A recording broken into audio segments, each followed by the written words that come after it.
cette bataille qui se prépare avant le référendum de dimanche. Et c'est pas vraiment le Sirtaki. Après la mobilisation des partisans du non lundi, ceux du naï, du oui, ont manifesté hier et dans des proportions assez semblables.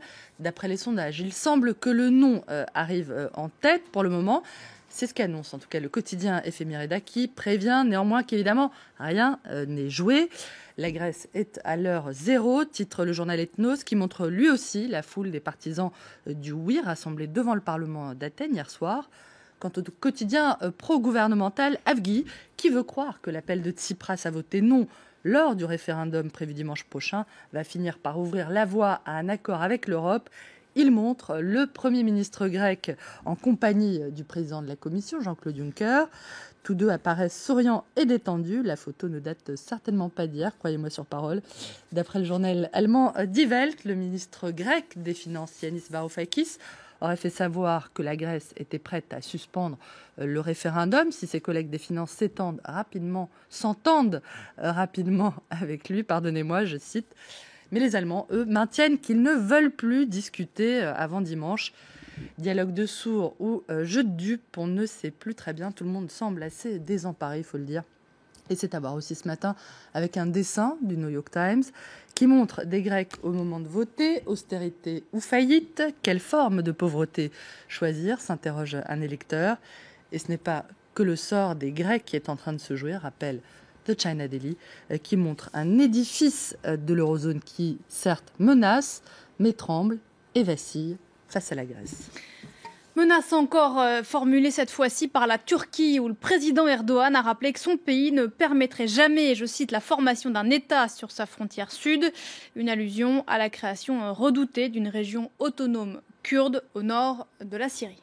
Cette déclaration nourrit depuis plusieurs jours beaucoup de spéculations du côté de la presse turque sur une possible intervention militaire en Syrie.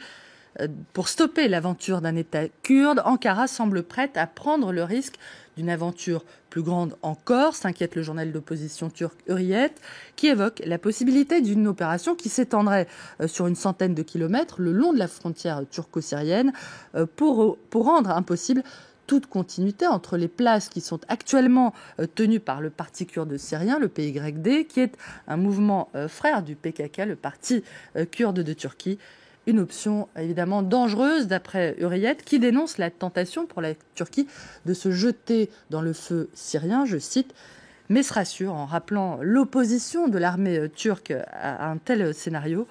Erdogan joue-t-il à l'apprenti sorcier, s'interroge Libération, qui juge dévastatrice une possible irruption de l'armée turque en Syrie, car cette irruption, si elle s'avérait, accroîtrait l'isolement de la Turquie, qui se trouve être le pilier du flanc sud-est de l'OTAN et de ses alliés occidentaux, qui soutiennent, on le sait, les milices kurdes engagées contre les djihadistes. Recep Tayyip Erdogan chercherait-il seulement, avec de tels propos, à faire pression sur Washington, se demande Libé. Peut-être, à moins que le très autoritaire président turc, je cite, qui vient de perdre du terrain aux dernières législatives, ne tente de galvaniser le nationalisme turc et de polariser l'opinion, au risque, rappelle Libération, de rallumer le conflit kurde en Turquie. On termine cette revue de presse par une nouvelle un peu plus réjouissante. C'est une première aux États-Unis. La danseuse Misty Copeland a été promue hier danseuse étoile. Ça se passe à l'American Ballet Theater à New York. C'est ça, 78 ans après sa création. Ce corps de ballet qui est l'équivalent de notre ballet de l'Opéra national de Paris, Misty Copeland donc est la première noire américaine à accéder à ce titre, d'après The New York Times. Une histoire en forme de rêve américain, c'est très joli pour cette jeune femme qui avait commencé la danse à 13 ans, alors qu'elle vivait dans un motel avec sa mère et ses 5 frères et sœurs en Californie. Commencer à 13 ans, c'était bien trop tard, d'après ceux et celles qui tentaient de la décourager et lui disaient qu'elle n'avait pas vraiment le physique de l'emploi. Comme quoi, à qui veut rien d'impossible, moi ça me donnerait presque envie de me remettre au tutu. Vous avez déjà le chignon, on est bien parti. Merci beaucoup Hélène, c'était la revue de presse internationale.